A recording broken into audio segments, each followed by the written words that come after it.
சரி, இந்த பொழுது நாங்கள் அரசியல் சம்பந்தப்பட்ட மிக முக்கியமான விடயங்களை பற்றி பேசப் போகின்றோம். இது தேர்தல் அண்மித்து விட்டது. தேர்தல் இலங்கை தேர்தல் மிக மிக அருகில் வந்துவிட்டது தான் கூறலாம்.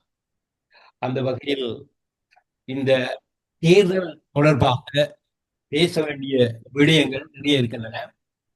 ஏற்கனவே மக்கள் யாழ்ப்பாணத்தில் ஆஹ், மக்கள் தேசிய சக்தி தேசிய மக்கள் சக்தியின் அலை அடிப்பதாக கூறக்கொண்டிருக்கிறார்கள்.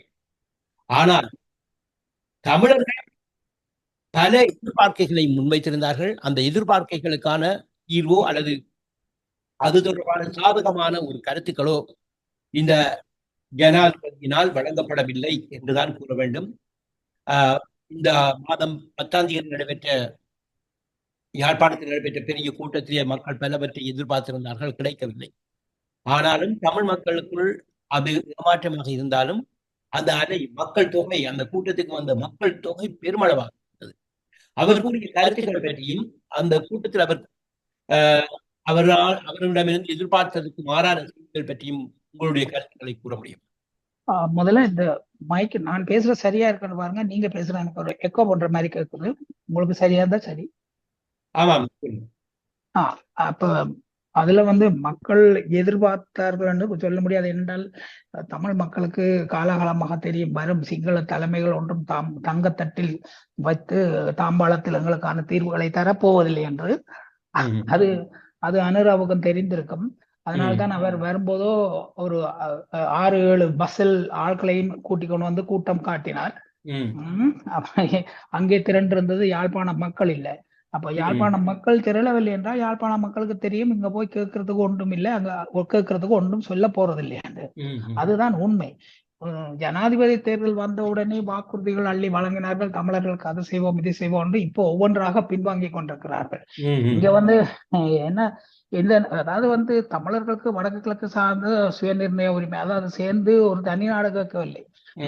தமிழ் மக்கள் தங்களுடைய கல்வி, பொருளாதார, சமயம், தங்களுடைய காவல் பணி, இதே மாதிரியான விஷயங்களை தாங்களே தீர்மானித்துக் கொள்வதற்கான உரிமையைத்தான் சமஷ்டியோ இந்த சுயாட்சியோ என்ற வகையிலே நாங்கள் கேட்டுக்கொண்டிருக்கிறோம் காலகாலமாக. இதை பற்றிய ஒரு வார்த்தையும் இல்லாமல் எப்போ 2009 இருந்து பிடித்து இருக்கும் காணிகளை விடுவிப்போம் என்று சொல்லியிருக்கிறார். அதுவும் விடுவிப்போம் என்று தான் சொல்லியிருக்கிறார். இப்ப காணிகளை விடுவிக்கிறதுக்கு ஒரு அறிக்கையை கூட, ஒரு அறிவிப்பை, ஒரு உத்தரவை வழங்கி இருக்கலாம்.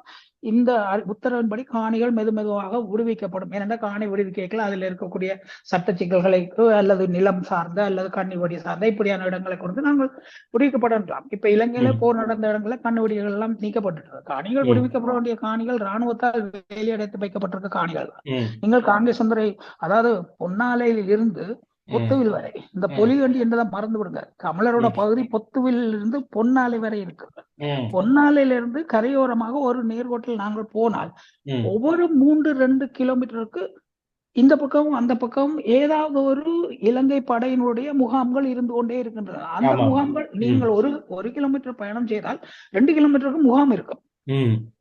இதை பற்றி எதுவும் வாயை திறக்காமல் இங்கே யாழ்ப்பாண மக்களுக்கு சொல்லி நான் ஏதாவது செய்து விடுவேன் என்று ஏமாற்றுவதற்கு வந்தால் அதுக்கு அதான் சொன்னேன். யாழ்ப்பாண மக்கள், அது யாழ்ப்பாண மக்கள் இல்ல, வடக்கு கிழக்கு மக்களுக்கே தெரியும் அங்க கிழக்கிலே எவ்வளவு அலை வீசுகின்றது தமிழ் தரப்புக்கு. அதே போல யாழ்ப்பாண மக்கள் இங்க நிறைய பிரிந்திருக்கிறபடியால் ஒரு குழப்ப நிலை இருக்கும். பொதுவாகவே யாழ் மாவட்டம் வாக்களிப்பு விதத்தில் ரொம்ப கம்மியா தான் வாக்களிக்கும். அந்த வகையில் பார்த்தால் வெளிப்படையாக தோற்றாது அவர்களுடைய ஆர்வம். ஆனால் மிக தெளிவான அரசியல் பார்வைகள் உடையவர்கள் தான் யாழ்ப்பாணத்தில் இருப்பார்கள், யாழ் மாவட்டத்தில். அதனால் அந்த கூட்டத்தில் ஒரு அறிவிக்கவில்லைன்னு சொல்லக்கூடாது. மற்றது நான் இப்ப சொன்னாலும் சில நேரம் தேர்தல் பரப்புரைக்கு ஒப்போ தெரியாது என்று வந்த மாலை முரசு, கனடா முரசு பத்திரிகையிலே தலைப்பு செய்தி தமிழர்களுக்கான எந்த தீர்வையும் அறிவிக்கவில்லை என்று தமிழரசு கட்சி செயலாளர் மிக காட்டமாக அறிக்கை விட்டிருக்கிறார். இப்படி அவருக்கு இந்த ஒரு கேள்வி இருக்கு என்னவென்றால், இப்படி கேட்பதினால் நாங்கள் கொஞ்சம் முன்பாகவே கேட்கிறோமா? அவர்களிடம் பலம் இல்லாத பொழுது கேட்கின்ற பொழுது அவர்கள் சரியான பதிலை தரக்கூடியவர்களாக இல்லை என்கின்ற ஒரு நிலை இருக்கிறது அல்லவா? அல்ல, ஒரு இதற்கு அந்த நல்லெண்ணம் இருப்பதையாவது பேச்சில் காட்டலாமே.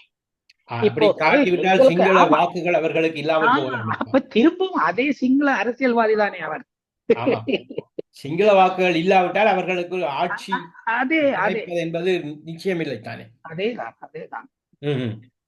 அப்படி நிச்சயமில்லாத ஒரு நிலை இருக்கின்ற பொழுது அவர்கள் அப்படி கூறிவிட்டு ஒன்றுமே வாக்குகளும் இல்லாமல் இருக்கைகளும் பாராளுமன்ற இருக்கைகளும் இல்லாத ஒரு நிலை ஏற்பட்டால் அவர்கள் இந்த தேர்தலில் வெற்றி பெற முடியாத ஒரு நிலை ஏற்படும்.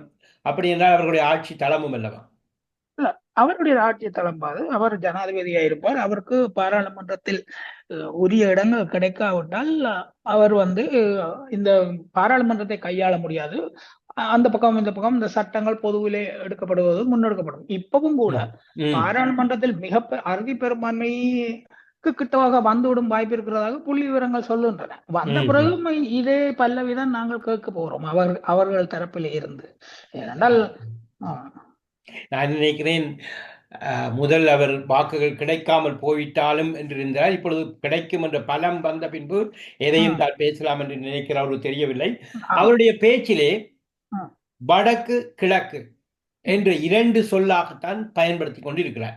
வடக்கு கிழக்கு என்ற இணைந்த அந்த மாகாண சபையோ அல்லது இணைந்த நிலப்பரப்போ அல்லது இணைந்த தாயக பரப்போ என்று சொல்கின்ற வார்த்தைகள் அங்கு இல்லை. அது அவர்களுக்கு விருப்பமில்லை. அதை சொல்வதை அவர்களும் விரும்ப மாட்டார்கள். நாங்களும் வடக்கையும் கிழக்கையும் இணைப்பது ஒரு விருப்பமான செயல்தான். ஆனால் அதை இந்த அரசியலுக்கூடாக ஒரு நாள் நடக்க போறது இல்லை.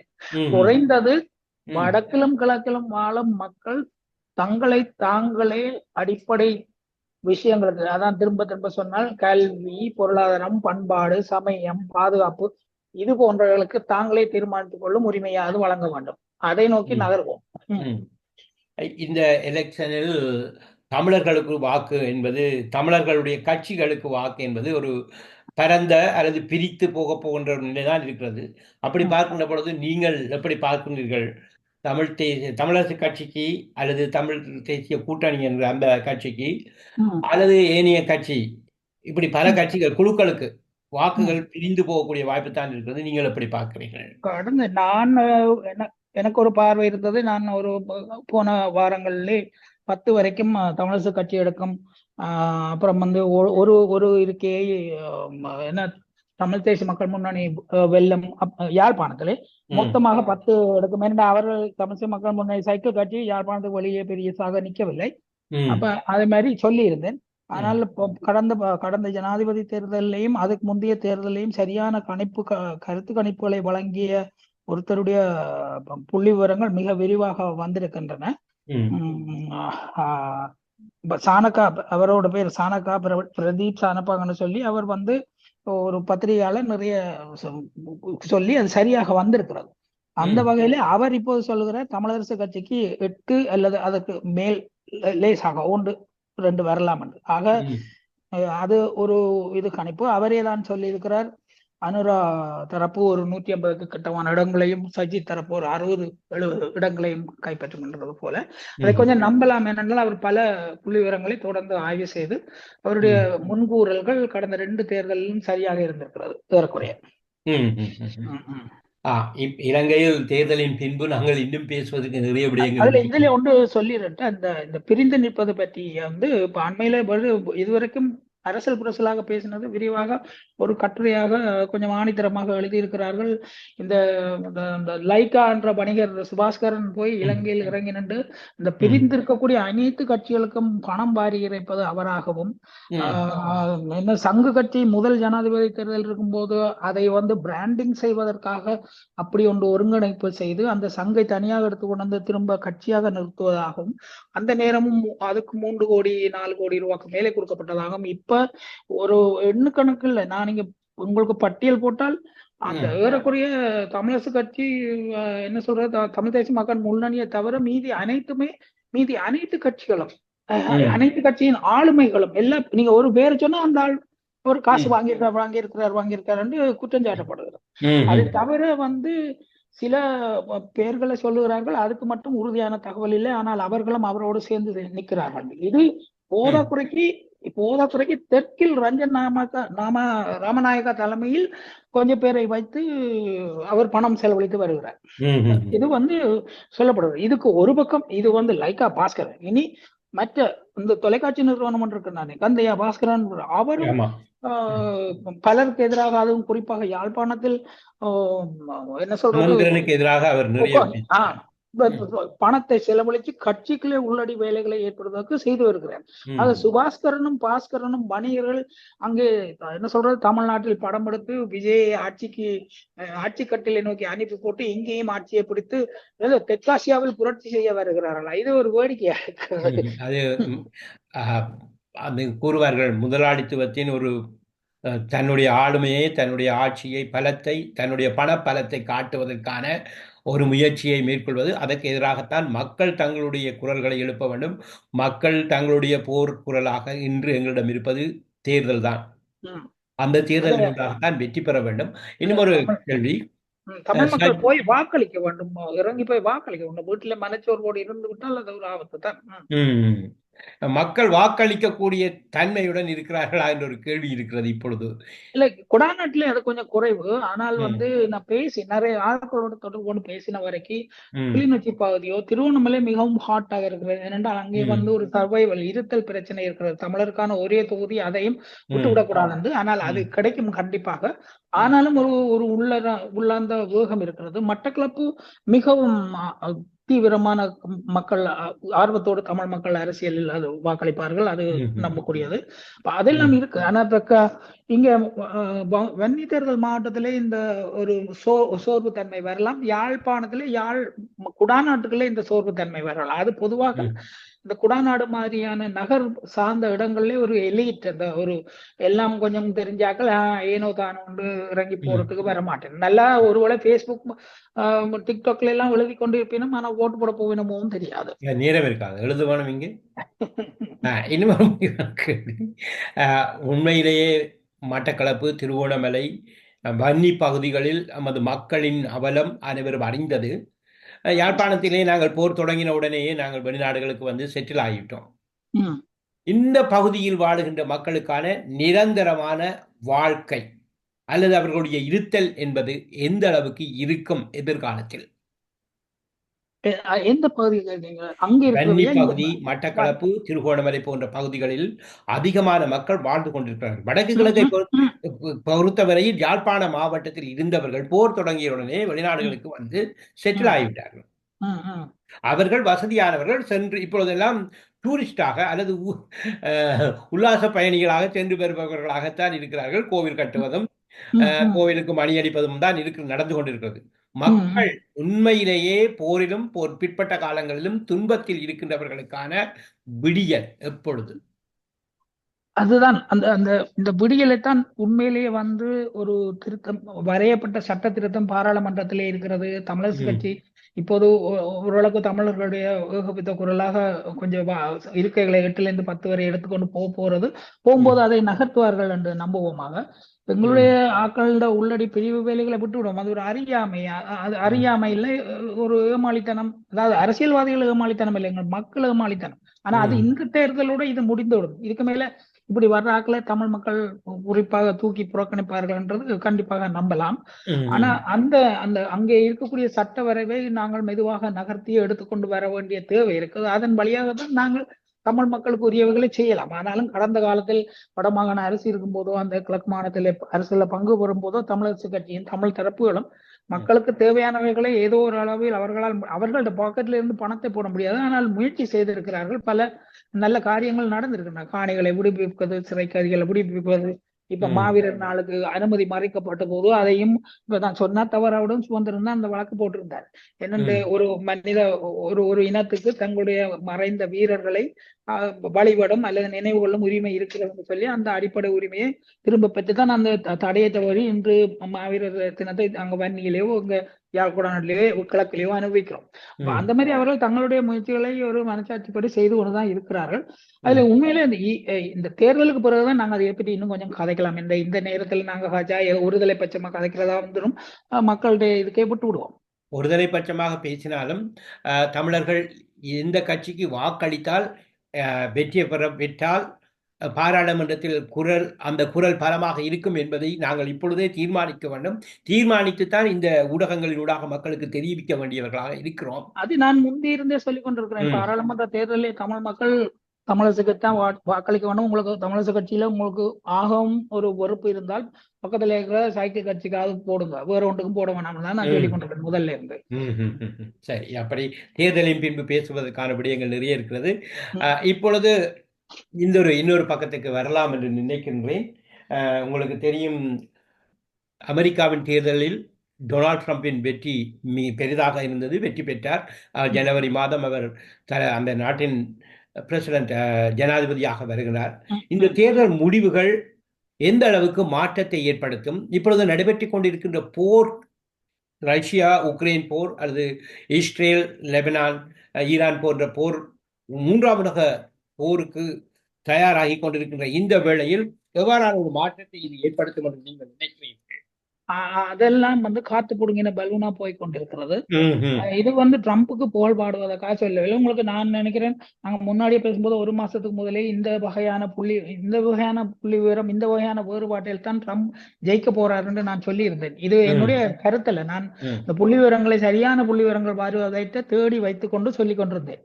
அதேதான் நடந்திருக்கிறது. இப்போது என்ன நடக்கிறது, இன்னும் 70 நாட்கள் இருக்கிறது ட்ரம்ப் அமெரிக்க ஜனாதிபதி பதவியேற்று ஆட்சியில் அமர்வதற்கு. அதுக்கிடையிலேயே அவர் நேற்று ரஷ்ய அதிபரோடு தொலைபேசியில் உரையாடி இருக்கிறார். அவர் உக்ரைன் போரை நிறுத்துவதற்கு ஒரு மீடியேட்டரை நிறுவித்திருக்கிறார். சைனா, ரஷ்யா, இந்தியா போன்ற நாடுகள் நாங்கள் அமெரிக்காவோடு இணைந்து செயல்படுவதற்கு விருப்பமாக இருக்கிறோம், அமெரிக்க மக்களின் தீர்ப்பை மதிக்கிறோம், அது அவர்களுடைய தீர்ப்பு, அதனூடாக நாங்கள் பயணிப்போம் என்ற மாதிரி சொல்லி இருக்கிறார்கள்.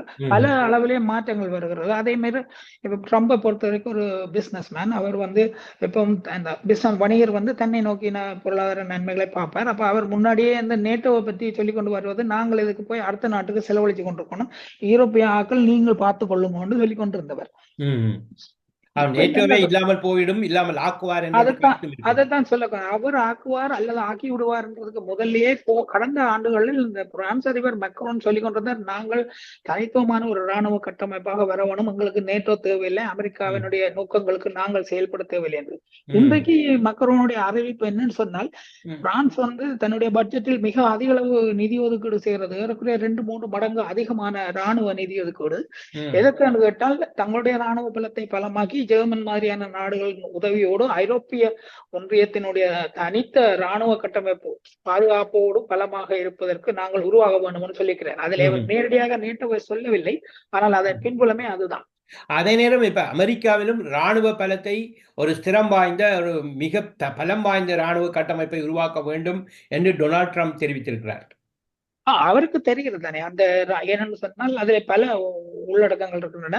என்றால் இந்த வோக்கிசம் என்று சொல்லி இந்த அதிகமான ஒரு ஐடியலான ஒரு மைய லிபரல் அணுகுமுறையில், அந்த என்ன சொல்றது, நான் யாருக்கும் எதிரானவன் இல்லை, அந்த என்ன சொல்ற பலம் உடல் பலமற்றவர்கள் இராணுவத்தில் பணியாற்றலாம், அவர்கள் அது செய்யலாம், இது செய்யலாம். நான் என்னதை சொல்ல வரேன் எப்படி சொல்றேன்னு தெரியாது, சில நேரம் ஊடகத்தின் தவறாக இருக்கும்.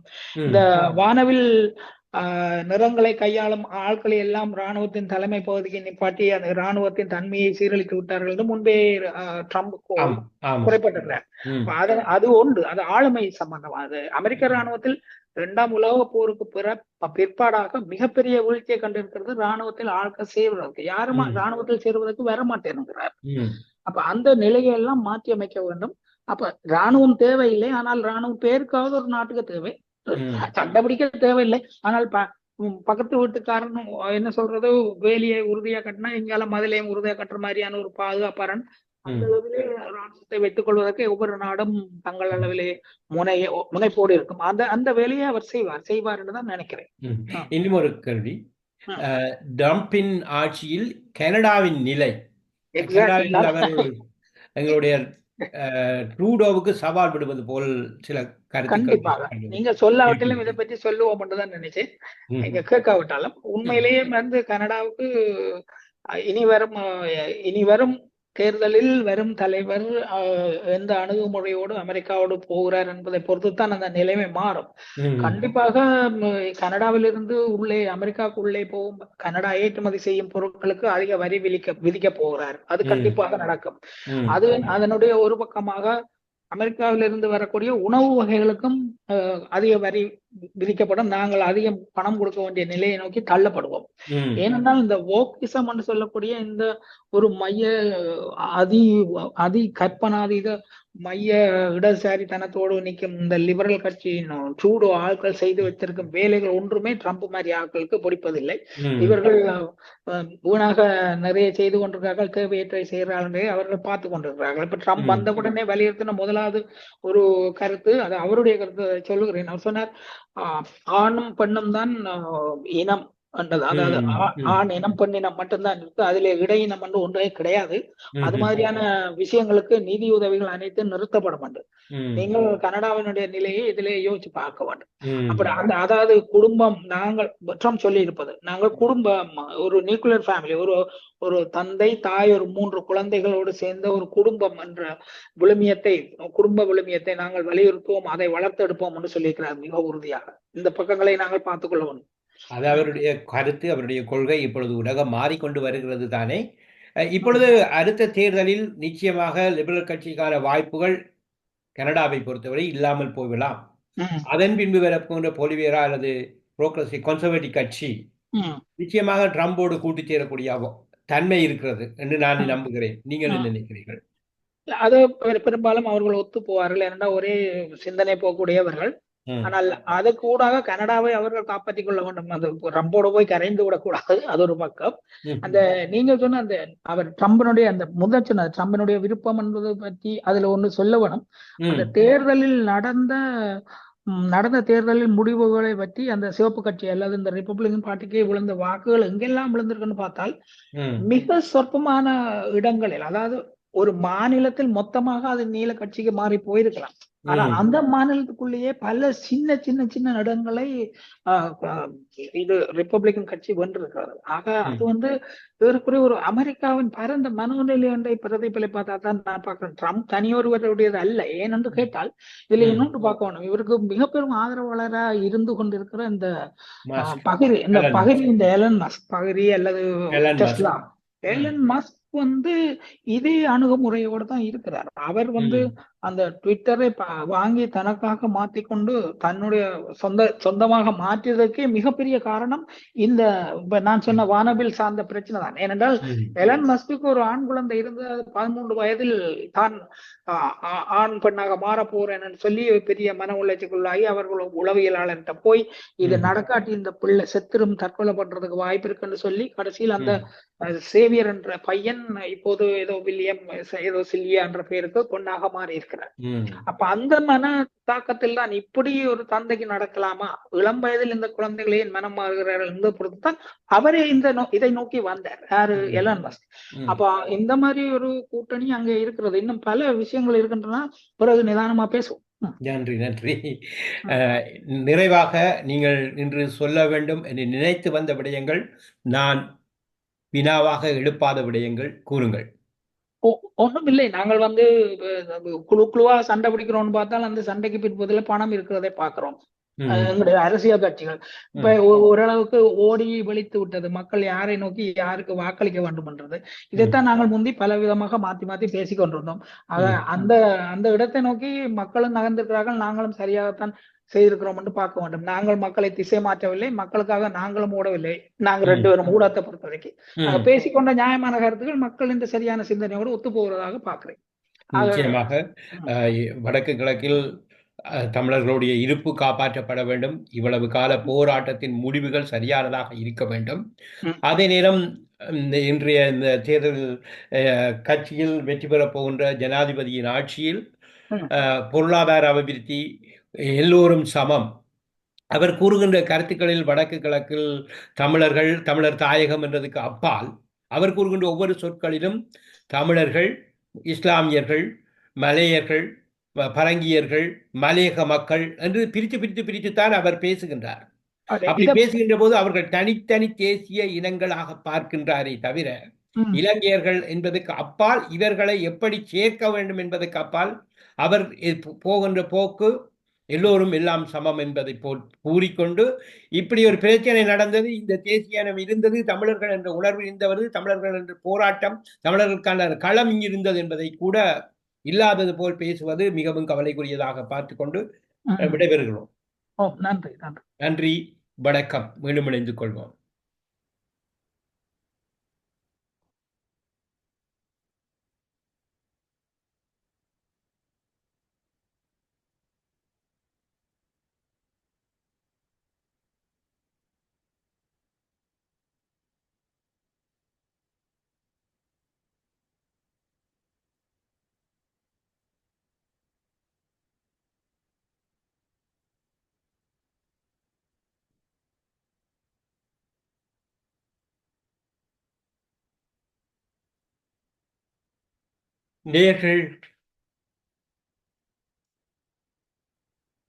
நேயர்கள் கேட்டது அரசியல் பார்வை. எங்களோடு இணைந்திருந்தார் வின்சென்ட் போல் அவர்கள். நன்றி வின்சென்ட் போல் அவர்களே.